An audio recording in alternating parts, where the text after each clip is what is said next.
Well, everybody, I'm here with Mr. Paul D. Spillers. He is a current attorney at law, former president of the Louisiana Forestry Association, and former state vice president representing Area 2. What year was that, Mr. Paul? 66, 67, as I recall. Yes, sir. We actually have his jacket right here, which I'm a nerd about this stuff, so I thought it was really cool. Well, Mr. Spillers, starting off, let's go back to your childhood and how you were brought up. Did you grow up on an agriculture operation? The way I would describe it, it was a poor farm. Yes, sir. It was about a 100-acre little farm.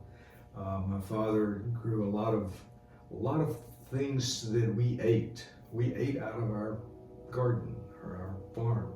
We had little truck crops that we would sell, and we would have a little cotton. You know, back in those days, you could have 5 acres of cotton, and that was your cash crop. If you were a small farmer, that was your cash crop. Yes, sir. And it was a lot of work. We didn't have a lot of complicated, expensive tractors. We had very basic tools. But the primary benefit of the farm was it produced the food that we ate, and it was good food. Yes, sir. Awesome. A lot of our members from across the state can relate to that. There's a lot of people across the state that still just have those small operations of cattle, or my grandpa, he had a few acres of peas, and those were our peas. We didn't use it as a cash crop or anything like that, but that's what we ate. Now, that background of agriculture, is that what interests you in joining ag and being a part of FFA? As I recall, I think the ag class was separate and apart from FFA.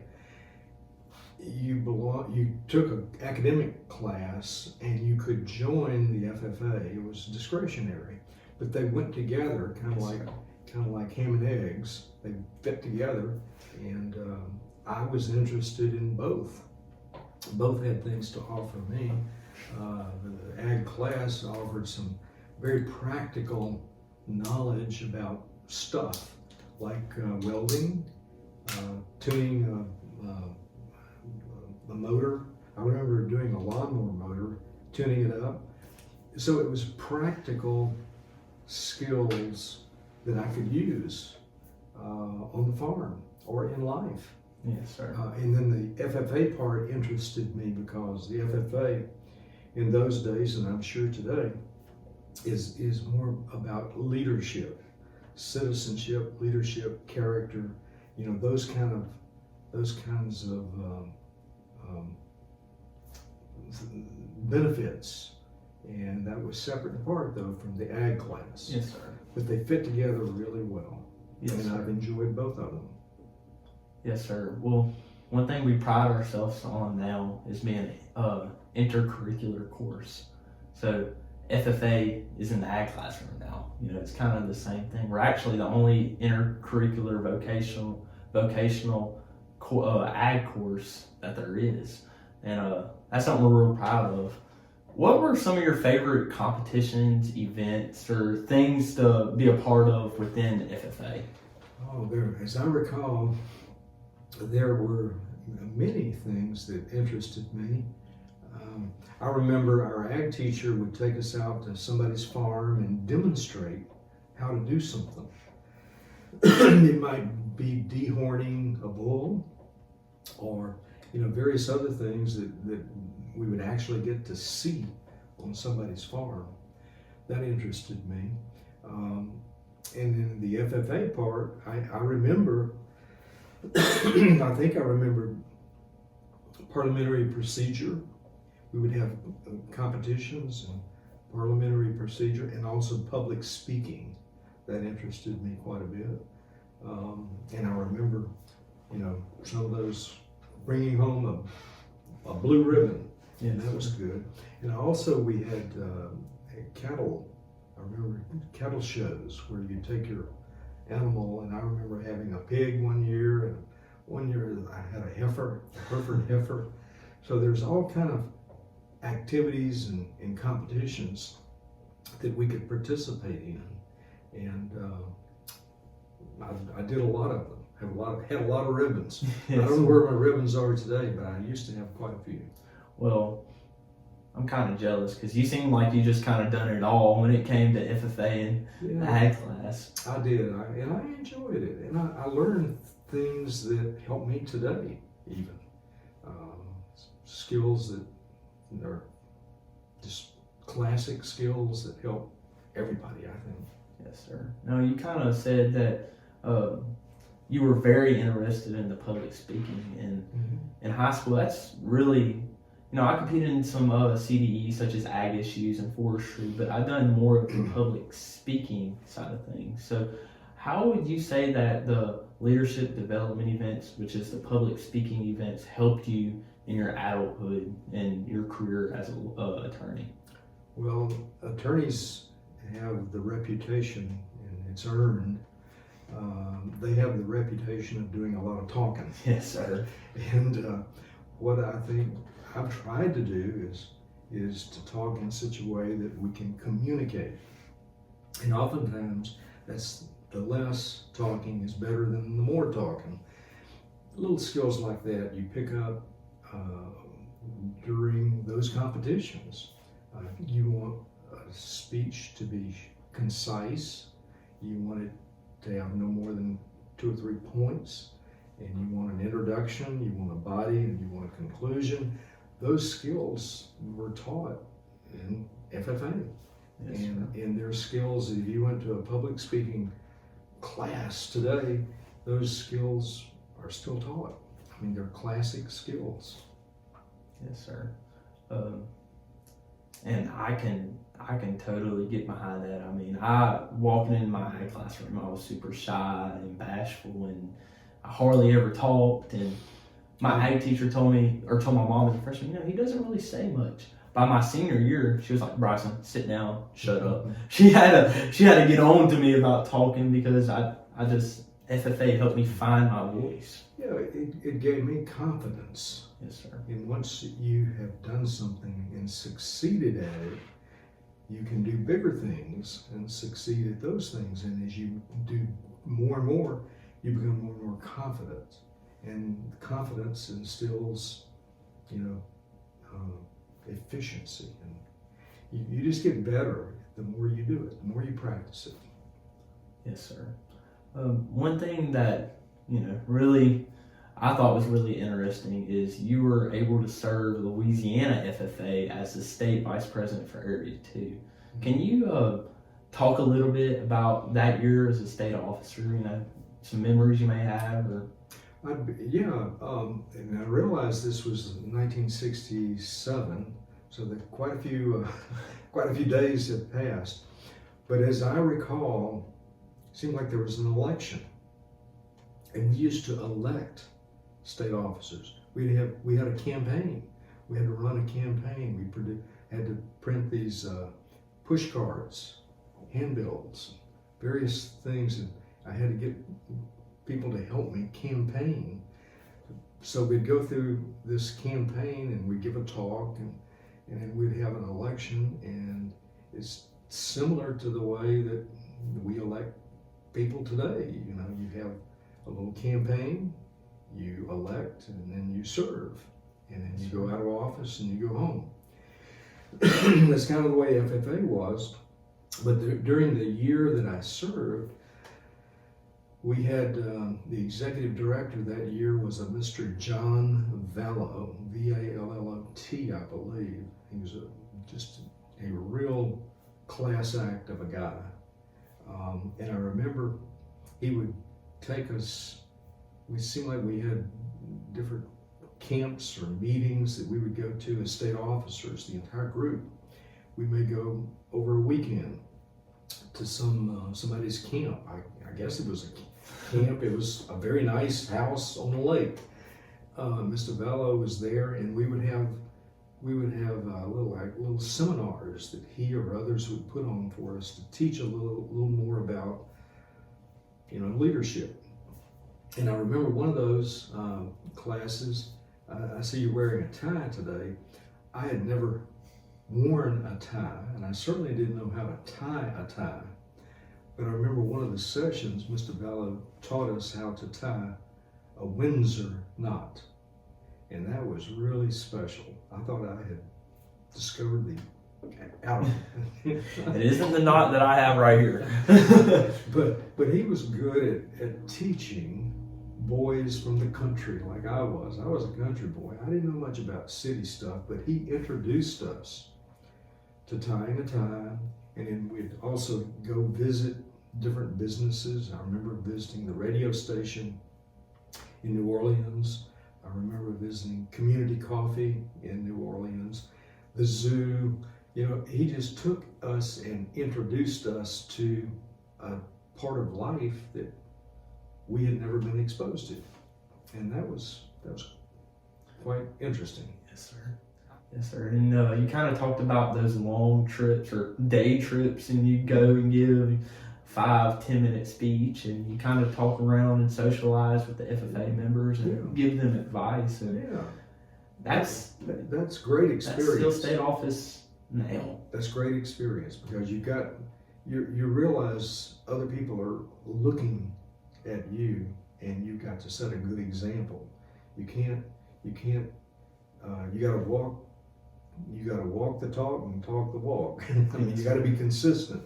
And that it was something that I remember learning when I was giving those little speeches. It was a good experience. Long days, but a good experience. My mom, she kind of thinks, she supports me in whatever I do, but she kind of thinks I'm crazy. She's like, Bryson, you drove all the way to Baton Rouge. You left at 6 o'clock this morning to be somewhere at 9, and you only gave a 10-minute presentation. You had lunch and came home. Why do you do it? And it's for those impacts. It's because we believe in the future of agriculture, and we believe in FFA. That's why we do it. Mm-hmm. And I think a good state officer like you were, knowing the value, that means a lot. Yeah. So you were state vice president your freshman year of college. How was that? Juggling college life plus being a state officer. Well, it was very, very, very filled. There were a lot of things going on. Yes, sir. That's something else I had to learn. You've got to discipline yourself. You got to plan your activities in such a way that you get everything done. And without a plan, it's not going to happen. So you had to learn how to plan your stuff. And something you just do. If you're falling behind, you realize it's not working, try a plan. Yes, sir. Plan your work and work your plan was my little motto. So, you mentioned you were at LSU, so what was your bachelor's in? What were you studying as an undergrad? Agricultural economics. And then I went on and got a master's degree at Purdue with ag economics. And then I went to law school. And then after law school, I went to tax law school. So that's kind of my yes, sir. Educational background. So did you always know that you wanted to pursue a career in law while you're in college, or? No, I didn't realize that. I thought I wanted to be something with agriculture. But I pursued that. And I guess at some point, I know what it was. My master's ag econ thesis was on a tax topic. And I got interested in taxes because of that master's thesis. So if you're interested in tax law, you need to go to law school. Yes, so I kind of shifted gears away from ag economics to law. Okay. Is there any changes that you've seen over your lifetime within FFA that kind of you've noticed? I guess the most significant change in my mind, girls now belong to FFA. When I was coming through, girls had home ec and cooking. There was seemed like some club associated with that. Yes, sir. FFA was all guys. that's just the way society was back in those days. But I understand some years after I graduated, girls were allowed to join, and many did. And in fact, I have a niece that was a FFA some state officer in Florida. So she did quite well. And there's no reason why girls should not be full-fledged members in my mind. Yes, sir. And, I mean, they are the FFA today. They actually make up 70% of leadership positions nationwide. And it's crazy to think, not long ago they weren't allowed in the FFA, and now they kind of just took over the leadership realm of things. Yeah. And it's for the best. Our organization has grown, and we're moving into different parts of the country, which I think is really cool. We're more suburban and urbanized areas are getting FFA chapters, such as New Orleans, Baton Rouge, larger cities. And that's beneficial. Yeah, well, all that's great, and of course we see the same trends in the law. About 70% of people in law school today are women. If you look at practicing attorneys, probably at least half are now women. And there's some extremely good lawyers that are women. So there's no doubt they've contributed a lot Yes, to sir. the law. Yes, sir. We're definitely changing for sure, and we're growing. Another question. I'm just going to give you the opportunity to kind of talk about your experience as a lawyer, as an attorney, like what you've done. You can talk about, I know you mentioned you had timberland. Talk about just what you do, your career. Well, I'm a lawyer, but I specialize more in tax law. Yes, sir. Tax and estate planning. If you have a large farmer or a large timberland owner that have a lot of land, oftentimes they have tax issues. Sometimes very large tax issues at their deaths.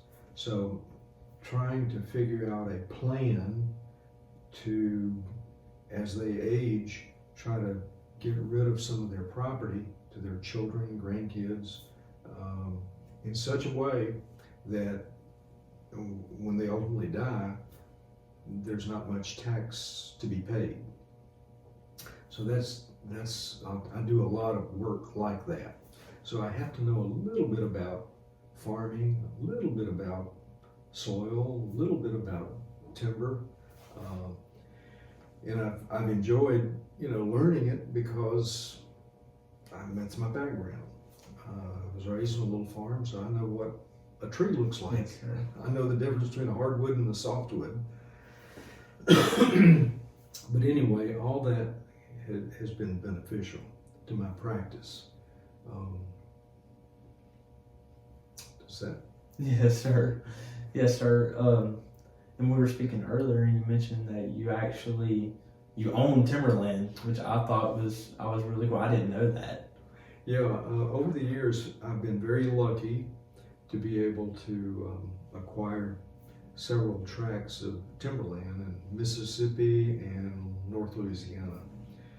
And the typical property I would buy would be in the 1980s, we had a serious agricultural depression, and prices were horrible. The value of land went south, so you could buy $400 an acre land in the late 80s. So I bought several tracts, put them in the CRP program, and have generated enough money through the CRP program to pay for the land. And of course, what I did, I'd buy the property and then plant seedlings, plant little pine seedlings.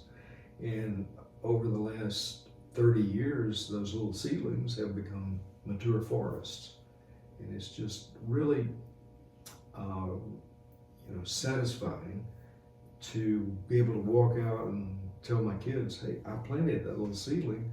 It was about that tall, and now look at it, it's 90 feet tall. Yes, sir. And And that's been very satisfying to be able to do things like that. And of course, I have quite a few clients who are timberland owners, and I can identify with what they're doing.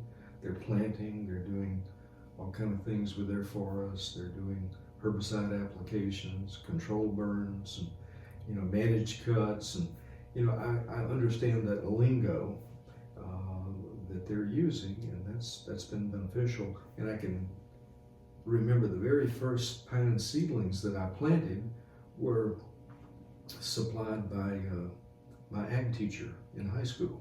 He got a bag of 1,000 seedlings and gave them to me, or maybe I bought them, I don't remember. But anyway, I had 1,000 seedlings in a dibble, and I was expected to plant those pine seedlings. And of course I did, and those trees are just humongous trees today. I mean, they're huge, over 100 feet tall, and probably 26, 28 inches in diameter. Yes, sir. This big, huge trees. That's been satisfying. You're a smart man, because forestry is now the largest commodity, agriculture commodity Louisiana has to offer, and the economic impact it has is huge. So that was a very smart move to do that. Well, you just get lucky. Yes, sir. Some things in life, it's not being that smart, it's just being at the right place at the right time and being a little lucky. Yes, sir. So your experience as, owning timberland, tracts of timber, how did that help you with your leadership position as president of the Louisiana Forestry Association? Oh, it was dramatic. My experience owning and managing my own tracts of timber, I learned a lot about forestry. Yes, sir. Things that I'm not a forester. I learned a little bit about it, but I learned enough to be able to communicate with members of the LFA, people that are real foresters, the legitimate foresters. I know how to communicate with them, and that's been very helpful. Yes, sir. One last question I have for you, Mr. Spillers. If you could give any advice to a high school student, maybe a high school senior who's preparing to go pursue a career, whether it's in agriculture, trade school, or the university route, what would it be? The advice I would give, yes, sir, is you need to find something that you have a passion for and do it. And do it well, enjoy it, and then be prepared to modify it as you go forward, because things change very rapidly. But you need to find something that you enjoy and pursue it with a passion. Yes, sir. And if that's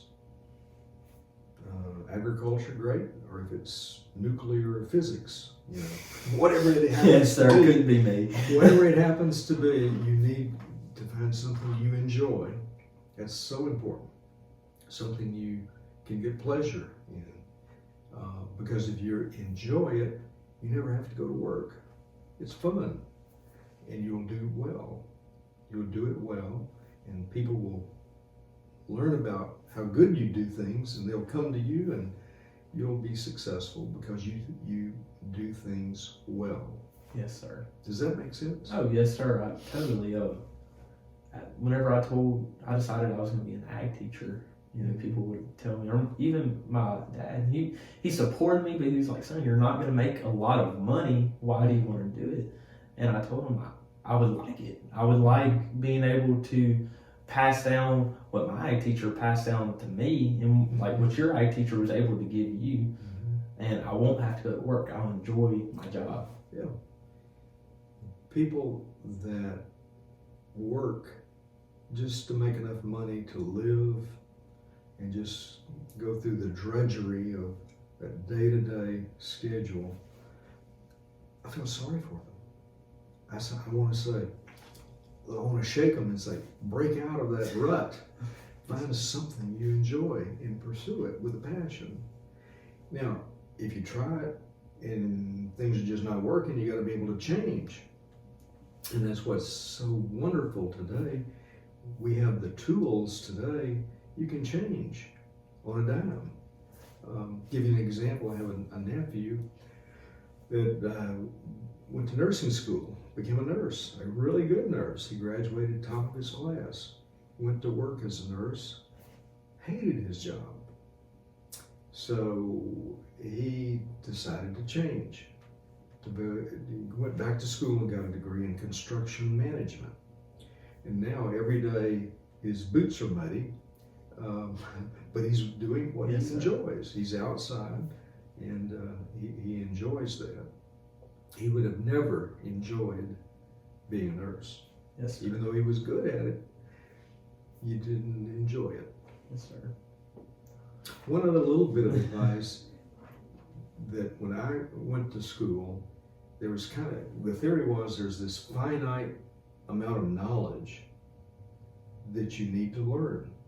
And they say there's 12 books and you got to learn everything in those 12 books. When you graduate, you have all that knowledge and you can go out and pursue some job or some vocation, some profession, because of what's in those books. Today, those books, by the time you graduate, one day thereafter, there's something changing. Somewhere, there's been oftentimes a dramatic change in some of those books. So the point is, you got to constantly, almost daily, stay current and become current. And you never graduate. You continue to learn. And that's so very important. Yes, sir. My grandpa always said, a good leader is someone who is a lifelong learner. So I agree. he was right. I agree with that. Yes, sir. Well, Mr. Spillers, that's all I'm going to keep you today. Well, Bryson, I've enjoyed it. Sir, thank you so much for taking the time out your schedule to Well, I've enjoyed speak. I've enjoyed reestablishing my connections with FFA. Yes, sir.